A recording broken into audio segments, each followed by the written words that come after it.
Kasi yung malapit na translation sa English, kaya ito po yung ginamit ko na translation. Dito po natin mababasa yung paningasin. Sa iba po kasi ang masigasig ang ginamit, eh. Mm. Sige po, sabay-sabay po nating basahin sa ikalawang Timoteo chapter 1 verse 5 hanggang 7. Sabay-sabay po tayo. Na inaalaala Ala ko ang ko ang pananampalatayang pananampalatayang hindi hindi pakunwari pakunwari sa na iyo nasa iyo na na namalagi namalagi muna muna kay kay Loida Loida na iyong na iyong lelang, Lela or Lola at kay lola, at kay Eunice Eunice na na iyong ina. iyong ina at ako'y Ako'y naniniwalang naniniwalang lubos lubos na sa nasa inyo iyo rin naman. rin naman. Dahil dito Nandito ay ay pinapaalala pinapaalala ko sa sa iyo iyo na na paningasin mo ang ang kaloob kaloob ng ng Diyos Diyos na na nasa nasa iyo iyo sa sa pamamagitan pamamagitan ng ng pagpapatong pagpapatong ng ng aking aking kamay. mga kamay sapagkat hindi tayo binigyan ng Diyos ng espiritu ng Espiritu ng katakutan, katakutan, kundi ng kundi ng kapangyarihan kapangyarihan at at ng ng pag-ibig pag-ibig at ng at ng kahusayan. kahusayan. Amen. No, ah, ito po ay, sulat ni Apostol Pablo kay Timoteo at, bilang isang kamanggagawa niya 'no, o bilang isang mentor. Si Apostol Pablo ay sumulat.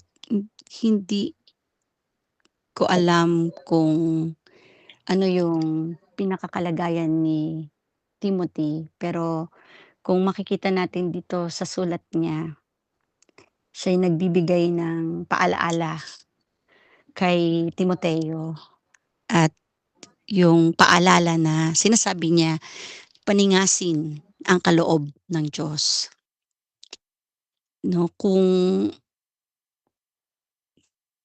Kapag po dumarating sa'tin yung word na paningasin, ano pong dumarating sa isip natin dito?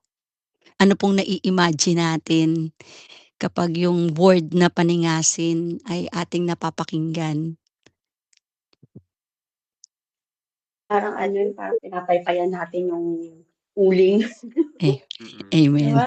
'di ba? Parang gano'n. mm, Amen, 'di ba ang ganda 'no? Kasi nga 'di ba 'pag nag-iihaw, yung pinapaypayan mo yung uling, tama naman 'no, yung para siya umapoy pa, para lalong lumakas yung apoy niya. Yung yung bang nung una kasi nung iniisip ko 'tong paningasin, kinakausap ko si Lord, sabi ko, "Ah, 'di ba yung 'pag makikita mo yung uling 'pag namamatay na yung apoy, 'di ba papaypayan mo siya para umapoy." 'Di ba gano'n, yung parang lumalamig na, nararanasan ba natin yung gano'n? Yung minsan sobrang init mo, sobrang talagang sa sobrang init mo parang walang makakapigil sa'yo pero biglang may darating na time na para kang binubuhusan. "Uy, nasaan na yung apoy?" Parang Hmm, humihina yung apoy, hmm, 'di ba? Tapos yung sinasabi dun na paningasin mo, 'wag mong hayaan na humina, 'wag mong hayaan na tuluyang mawala. Pero habang patuloy pang kinakausap ko si Lord dito, dumating yung kapahayagan ni Lord na hindi natin kailangang hintayin na mamatay o humihina yung apoy, saka mo papaypayan. Kundi kahit maapoy, lalo mo pa nating pagniningasin. 'Di ba napakaganda po yon. Maapoy siya, lalo mong paypayan na umapoy ng umapoy. 'Di ba po? Paningasin natin ng paningasin. Kasi 'di ba sa atin, alam ko na lahat naman tayo bilang mga pinagkalooban o bilang mga manggagawa ng Diyos na tinawag niya, ano tayo, eh, ah, lahat tayo naranasan natin yung tayo ay naglalagablab. Naranasan niyo na ba 'yun, yung maapoy tayo, 'di ba? Ako naniniwala lahat tayo naranasan natin 'yun. At 'di ba katulad ng sinabi dito sa verse, 7, kapag tayo ay nasa kalagayan na tayo ay talagang mainit sa Diyos, talagang matapang tayo. Matapang tayong mag-share, matapang tayong na na hindi natin iisipin ano bang sasabihin ng tao. Wala tayong ibang gusto kundi maiparating ang mensahe ng Diyos. Masipag tayo, masigasig tayo, hindi tayo mapipigilan, hindi tayo mahadlangan, 'di ba? Nararanasan natin na kapag tayo ay nasa apoy, yung talagang, ah, nagniningas yung kaloob ng Diyos sa atin, paano talagang, ah, ah, nagagawa natin ng may katapangan, na may kapangyarihan, hindi lang katapangan. 'Di ba sabi dito, kasi ang kaloob sa atin hindi espiritu ng katakutan, hindi tayo natatakot, wala tayong kinakatakutan. Kahit mamatay pa tayo 'di ba, makita natin yung mga alagad dahil puspos sila ng espiritu. Wala silang pakialam kung papatayin sila, kung anong gagawin sa kanila. Isa lang talaga ang gusto nila, talagang mangyari ang kalooban ng Diyos. At gano'n yung bawat karanasan talaga ng mga lingkod ng Diyos, kung saan talaga nagniningas, kung saan yung apoy ng espiritu talagang naglalagablab. At talagang nararanasan nila yung kapangyarihan ng Diyos, 'di ba? Sabi nga yung kapangyarihan ng Diyos na talagang dumadaloy, yung talagang pagkilos ng malaya ng Panginoon at yung pag-ibig mga kapatid, yung desire mo, yung apoy ng heart mo na hindi puwede itong taong 'to, hindi maligtas, hindi puwedeng hindi 'to gumaling, hindi puwedeng hindi mangyari ang kalooban ng Diyos. 'Di ba naranasan niyo ba yung gano'ng burden ba na nailalagay talaga sa puso natin ng Panginoon kapag talaga yung ningas ng ating, kaloob o yung apoy ng puso natin para sa Panginoon, talagang nandoon. Kaya katulad nga nung ano, nung, ah, paalala ni Apostol Pablo kay Timoteo, 'di ba, na pagningasin mo, tuloy-tuloy, tuloy-tuloy mong pag-apuyin, huwag ka tumigil, 'di ba? Kasi yung kaloob ibinigay ng Diyos sa atin, pero yung yung umapoy siya, ito ay ano, nasa responsibility natin, 'di ba? Kaya ito yung ano, ito yung napakagandang, ah, nais ng Diyos sa atin at alam ko naman ng bawat isa sa atin, ito yung desire natin, 'di ba po?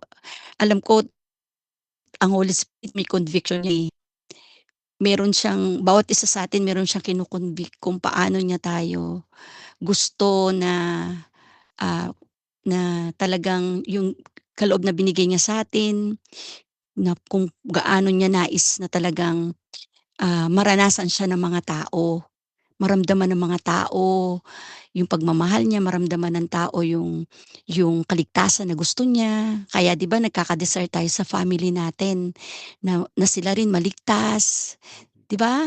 Nagkaka-desire tayo na yung ka kasama natin sa trabaho kung saan tayo naroon, nagkaka-desire tayo na na talagang sila mailapit sa Panginoon at gawa yun ng Diyos. Pero kasi yung hindi lang, kung binibigyan tayo ng gano'ng desire ng Diyos, ibig sabihin binigyan din tayo ng Diyos ng kaloob para maisagawa natin yung desire na yon. Kasi gano'n ang Diyos, sabi nga niya, siya na nagbibigay ng hangarin, siya rin na magbibigay ng kakayahan. Pero hindi sapat na desire lang siya. So, katulad ng paalala ni Apostol Pablo, na tayo bilang lingkod, ito yung part natin, paano natin 'to mapaapoy, paano natin 'to na pagkatas mo hindi na pagkatas mong maramdaman tapos, "Ay hindi ko kaya," ta's titigil na tayo. Kundi meron tayong, pakikiisa. 'Di ba napakaganda yung sinasabi, paningasin mo. Hindi natin ang sinasabi dito may grace tayo, 'di ba? Ito yung paano ba tayo mag-apoy, ang sinasabi sa'tin meron tayong biyaya na ikaw magpaningas. Kasi minsan nasasanay tayo na, ah, kailangan natin ng iintayin natin ng 1 week, kailangan ko yung paliwanag ng kapatid para hindi ako sabi ni Lord. Kasi at sinasabi ni Lord tuloy-tuloy 'to at sinasabi ni Lord may grace ka. Dahil yung kaloob hindi mo 'to hihingin pa lang sa Diyos. Kung may desire ka, yung gift ni Lord nasa iyo na. Hindi mo hihingin, ang kailangan mo lang pag-alabin siya. Kaya napakaganda nung sinasabi ni Apostol Pablo, 'di ba? Una yung alala niya kay Timothy nung sa simula, yung sinasabi niya dito na alalahanin mo ang pananampalatayang hindi pagkunwari. Sa English nga yan yung genuine faith, 'di ba? Binanggit dito ni Apostol Pablo kay Timothy bago niya banggitin yung pagningasin. Yung halaga na yung ating binabalikan. Alam mo yung pananampalataya na meron tayo. Sabi nga, ito ay genuine faith. Kasi tingnan niyo po yung faith ni Timothy na meron siya. Ilang dekada nagsimula sa lola niya. Yung lola niya, tapos yung nanay niya, tapos meron siya. Imagine niyo po yung faithfulness ng Diyos. 'Di ba makita po natin yon na yung faith na genuine, ito yung pananampalataya talaga na nakasalig kay Kristo. Pananampalataya na bunga ng salita ng Diyos, bunga ng mabuting balita dahil si Kristo'y may ginawa, inalay niya ang buhay niya. Siya'y namatay sa krus at muling nabuhay para tayo tubusin. At ito ang pundasyon nating pananampalataya. Kaya yung pananampalataya natin kay Jesus, 'di ba? Napakaganda na palagi natin 'tong binabalikan. Kasi ito'y nagpapaapoy ng ating, ah, ng kaloob ng Diyos sa bawat isa sa atin. 'Di ba, na yung alam mo, yung pinagmumulan ng pananampalataya mo na meron ka, yung sabi nga yung hindi pa kunwari, kundi totoong pananampalataya. At napakaganda rin po yung sinasabi dito na, yun nga yung katulad na nabanggit ko kanina na, yung may ibinigay ang Diyos sa'yo. Yung sinasabi dito yung kaloob niya na ibinigay niya na mayroon tayong biyaya nga na pagningasin natin na hindi natin kailangang maghintay na pagningasin tayo ng iba, 'di ba? Napakaganda nun at yung sinasabi din dito na yung biyaya na maalala natin palagi na ang Diyos ang pumilit sa atin. Yung hindi hindi ibig sabihin na ino-honor ng Diyos ang bawat sasabihin natin sa Kanya. Ibig sabihin, mahalaga sa Diyos ang bawat actions natin. Kasi siya yung pumili sa atin. Hindi naman tayo ang pumili sa Kanya. Kaya katulad 'di ba sa atin dito, isa sa kaloob natin yung tayo ay mamagitan para sa iba, 'di ba? Ito yung isa sa katulad natin ngayon kaya tayo nandito, 'di ba? Kasi ah, in-acknowledge natin yung calling ng Diyos. Ano 'tong calling na 'to, na tayo mga prayer warrior? Ito'y calling ng Diyos na mamagitan tayo para sa iba, sa Diyos. So lumalapit tayo sa Panginoon, idinudulog natin ang mga kapatid para maipaabot natin ang mga hinaing nila sa Panginoon at gayon din naman sa pamamagitan natin maipaabot ng Diyos yung nais niya. Kaya katulad nun 'no, yung tawag na 'to ng Diyos sa'tin. Pero kamusta ang ating pamamagitan sa iba, sa Diyos. Ibig sabihin, gaano ba kasidhi ang ating damdamin na mapalapit natin sila sa Diyos? Yung araw-araw ba o tuwing araw lang ng Sabado o sa oras lang ng buhay panalangin, 'di ba? Na na ang sinasabi sa atin dito yung yung yung kasi ito kaloob sa atin ng Diyos, pero mananatili lang 'tong kung, ibig sabihin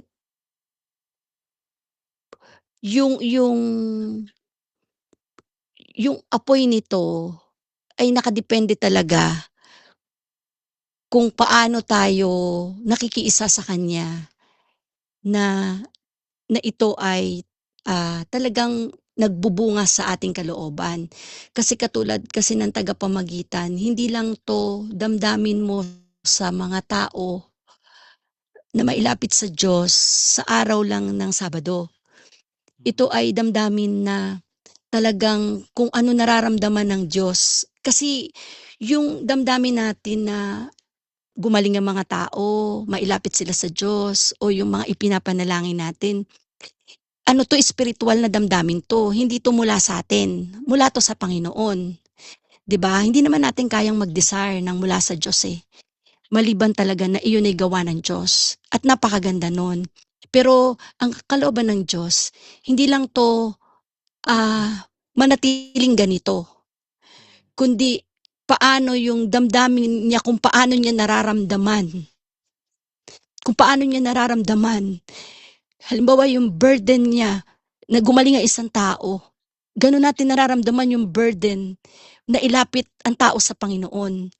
At yun hindi nangyayari ng overnight, kundi ang ganda na itong kaloob na 'to, kasi bigay ito sa atin ng Diyos, na paano siya makarating sa tao o paano makarating ang hinaing ng mga tao sa Kanya sa pamamagitan natin. Eh, yung meron talaga tayong ano, yung tuloy-tuloy o yung paano natin kinakausap ang Diyos tungkol sa kaloob na 'to, na hindi lang alam mo yung hindi lang 'pag Sabado, kundi talagang, kundi talagang everyday ba? Paano natin, nabibigyan ng time? Kasi 'di ba meron tayong mga personal time kay Lord para sa ating paglago espirituwal. Pero napakahalaga rin na kahit nagsisimula tayo sa 15 minutes everyday na talagang yung kaloob ng Diyos sa atin, nabibigyan din natin talaga ng time na mapaapoy, gano'n, mapaapoy ni Lord.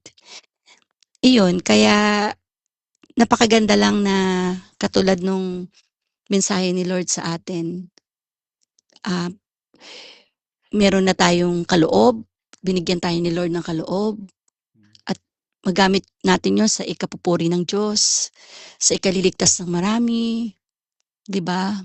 Ano man ang kalagayan ng mga tao, kasi ang Diyos mahal niya lahat ng tao, gusto niya maligtas.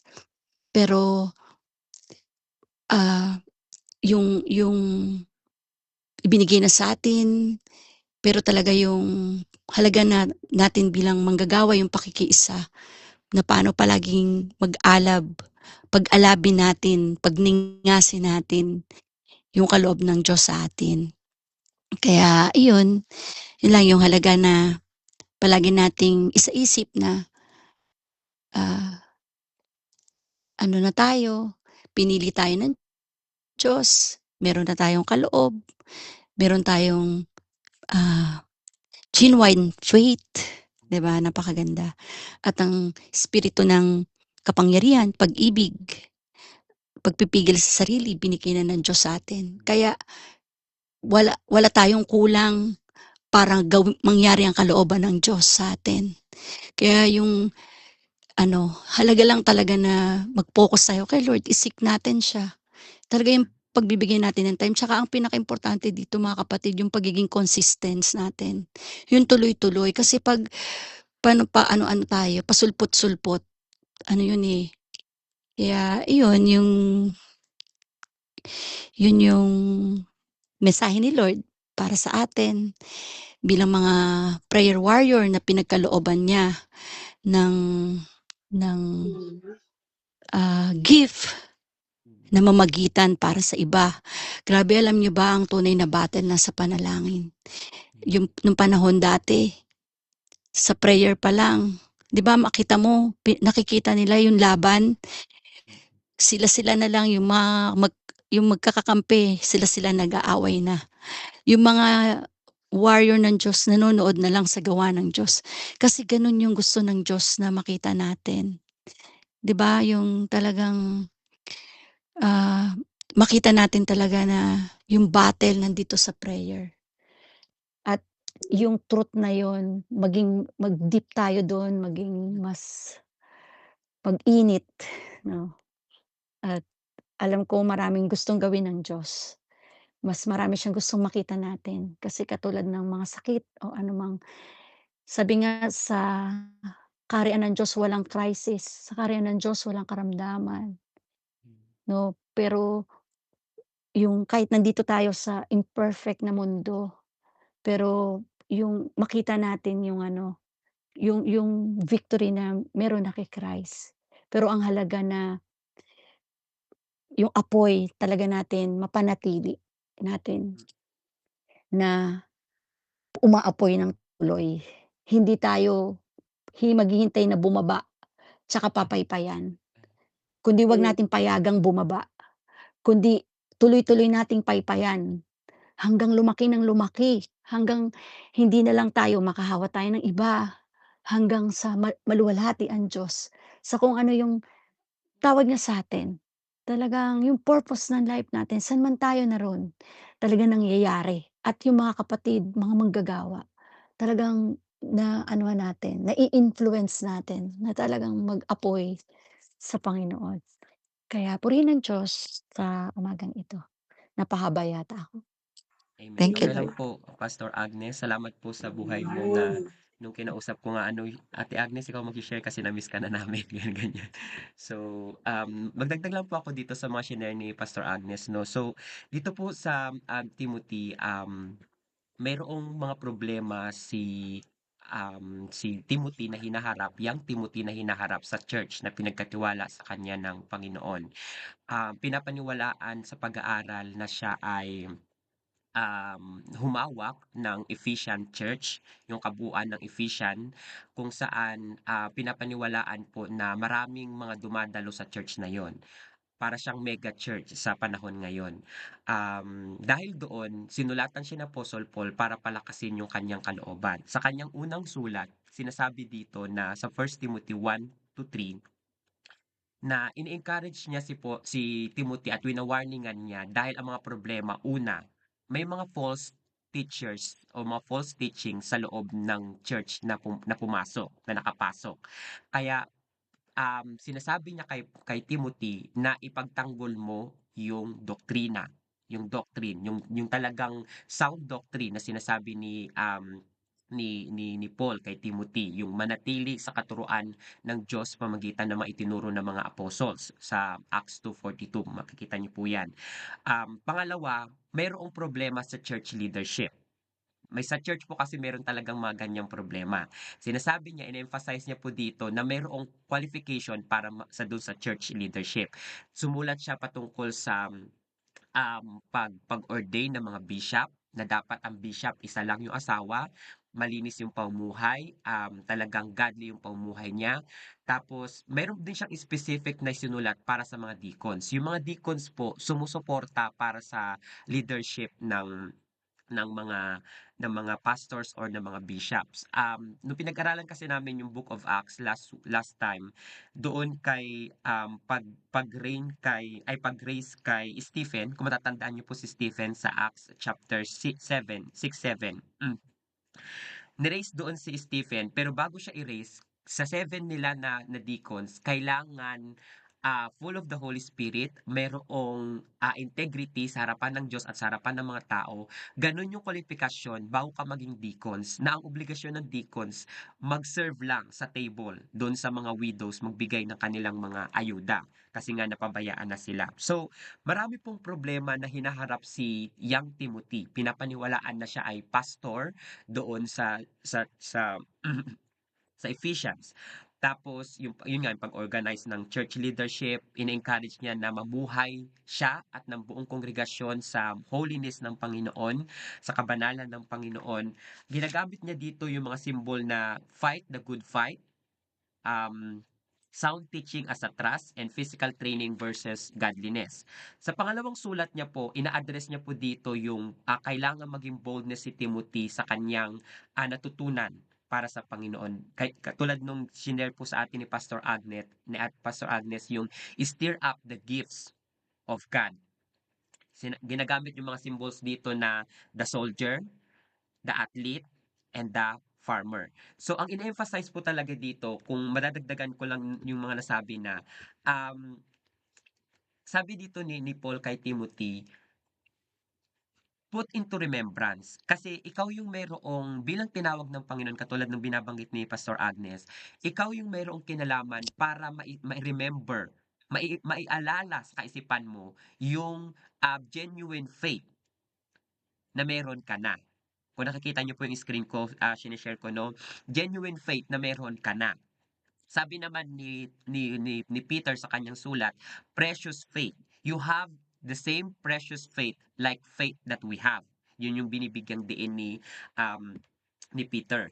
So dito po, hindi ako kasi nung pinag-aralan din namin 'to dun sa Bible study namin, hindi ako makarelate dun sa sinabi ni Paul na nanahan muna kay Grandmother Louise and your mother Eunice. Kasi hindi naman ako, kung isipin, hindi naman talaga ako nanggaling sa tinatawag na household of faith. Pag sinabi kasing household of faith, yung mga henerasyon na talagang nasa loob na ng simbahan, yung mayroon ng mga panampalataya. Like for example, si Kuya Noel, naipasa niya hindi naman ipapasa ang faith, pero nai-influensyahan niya, nai-impluwensyahan niya yung mga anak niya katulad ni Ate Bek, ni Ate Tin. Tapos yung mga anak ngayon ng henerasyon nila Ate Tin tsaka nila Ate Bek, yung parang salin lahi. Maganda po na tayo ay lumaki sa household of faith na tinutukoy ni Apostle Paul. Tulad ni Nanay Violi kay Ate Agnes, tapos si Ate Agnes kay Ate Marian, tapos kay Ate Marian dun sa mga sumunod na henerasyon. Maganda po na talagang tayo ay nasa tinagurian na household of faith. Pero hindi lahat na-erase doon. Katulad ko, maaaring katulad ni Ate Jassel, maaaring katulad ng iba na nandito, hindi tayo lumaki sa tinatawag na household of faith. Katulad nung nanahan muna kay Grandmother Louise at Mother Eunice. Pero dito sabi ni Paul, kasi ang faith hindi siya naipapasa.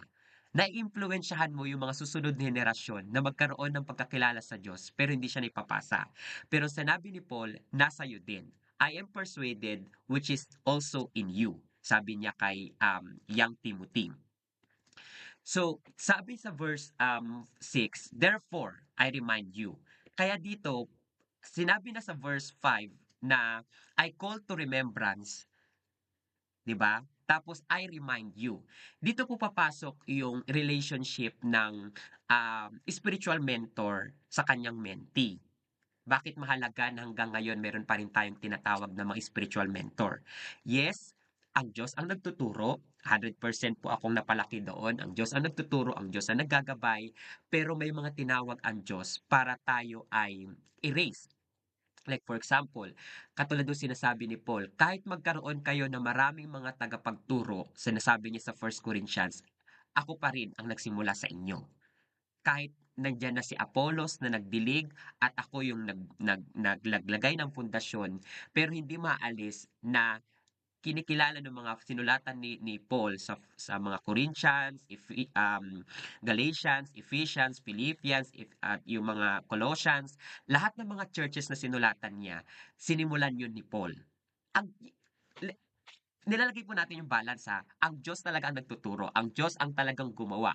Sabi nga ni Paul, yung grace ng Diyos na kumikilos, kaya siya nakagawa ng ng powerful. At ang Diyos talaga nagtuturo, maliwanag na maliwanag 'yun. Pero kailangan ng Diyos ng tao para tayo ay, para siya ay malayang makagawa. Naiintindihan po ba natin yung balance nun? Kasi baka mamaya parang medyo ano tayo dun, tagilid tayo doon. Nage-gets po ba yung balance na 'yun? Ang Diyos ang nagtuturo, pero kailangan niya ng kasangkapan. Kaya Opo. nga meron siyang mga ni-raise na mga pastors, na mga teachers, na mga evangelists, na Hmm. mga church leaders. Pero dito, to stir up the gift, katulad nung binabanggit ni Pastor Agnes, tayo bilang mga tinawag ang merong kinalaman para ma-stir up yung gift na meron na sa atin, na ibinigay na sa atin. Kaya nung pinag-aralan ko 'to nitong week nga na 'to, nung nabanggit ni Ate Agnes, parang na-remind ako na mayroong mga gift tayo na hindi na natin ginagamit, pero kailangan natin yung i-stir up, i-stir up. Kasi ang Diyos, ang sabi niya sa Romans, um, yung gift na binigay niya sa'yo, hindi niya babawiin. Irrefutable. Hindi niya nagbabawiin yung kanyang the calling and gift of God. Hindi na niya na yung babawiin. Pero ikaw yung may kinalaman para iyon ay ma-stir up. Mahalaga na meron tayong spiritual mentor. Kaya nga, nagkakandak po kami ng leadership training para magkatulungan yung mga leaders na nire-raise up ng Panginoon para yung pagti-train natin sa mga kamanggagawa ng Panginoon sa mga susunod na henerasyon, kahit tayo una napapalakas. Nagpapalakasan para kapag tayo ay humaharap sa ating mga sa mga mentee natin katulad ng nila kung meron tayong Timothy, meron tayong Titus, meron tayong Silas, meron tayong Bernabe, meron tayong lakas para sila ay matulungan. Kasi ikaw ang una munang ini-equip ng Diyos bago ka magamit para equip ang iba. Yun po yung kahalagaan na meron tayong spiritual mentor. Totoong-totoo na ang Diyos ang nagtuturo at ang Diyos yung ating divine mentor. Pero katulad nung binibigyang diin, meron dapat accountable sa atin. Kaya nga sabi po dito sa dulo, which is in you through the laying of my hands. Naalala ko kasi po dito sa laying on of my hands, isa po to sa mga signs na ibinigay ng Panginoon sa Mark 16, kung maiko-connect natin, na merong laying ng hands. Pag nililay hands natin yung hands natin, sabi doon, that they will lay hands on the sick and they will see them recover. Tayo bilang mga prayer warriors, the moment na nag-lay hands tayo ng mga hands natin sa mga kapatid natin na may mga sakit, yun ay signs ng pagiging believer. Yun, makikita natin na sila ay gagaling. Pero paano kung di natin sila makita na gumaling? Huwag kang ma-focus doon sa byproduct. Mag-focus ka doon sa pinapagawa sa'yo ng Panginoon. You will lay hands on the sick and you will see them recover. Doon ka lang mag-focus.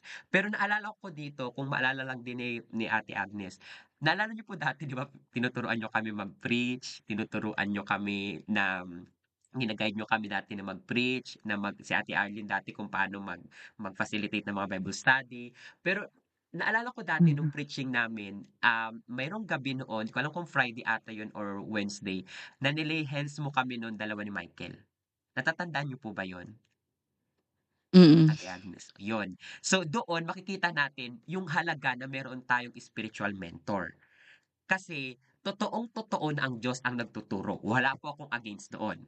However, kailangan natin lagyan ng balance na merong tinatawag ang Diyos na mga naunang mga naging lingkod sa atin para tayo ay gabayan doon sa paglilingkod na nagawa nila din. At before, parang ginagaya ko si Ate Agnes mag-preach, yung powerful, yung parang bilang mentee, para kang nasa behind ng kanilang mentorship.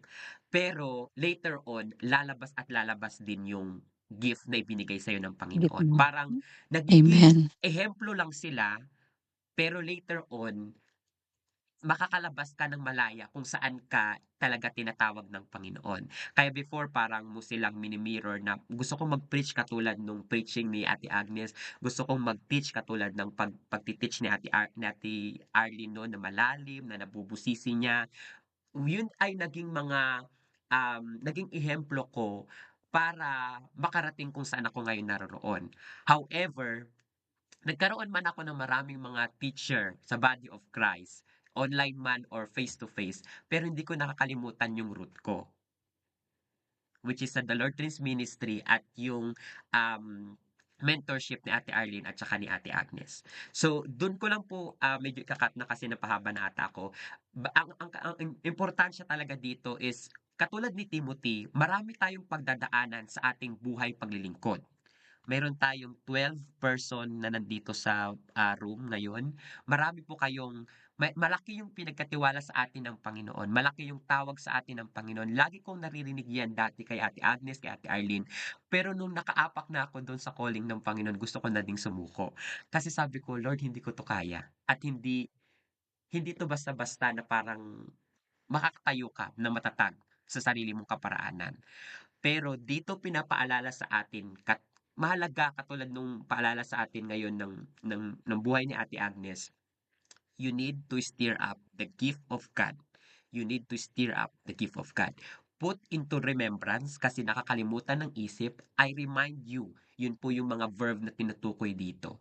So, yun lamang po at sana at tayo ay napalakas sa umagang ito patungkol sa pag-stir up ng gift na meron ang Panginoon. God bless.